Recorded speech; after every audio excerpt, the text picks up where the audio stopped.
Hei. Se on sinnikäs tuo Tarpainen. Se on yrittänyt vuosikymmenen ajan saada patsasta liikenteen jakaja.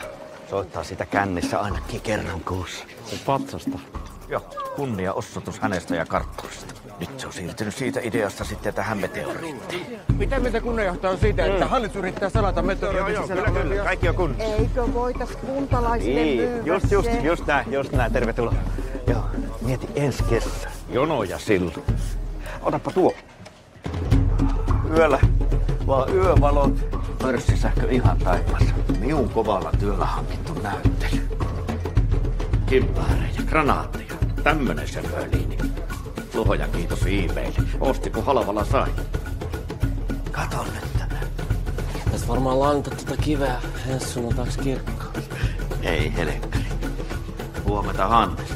Onko se vahtivuoro suittu?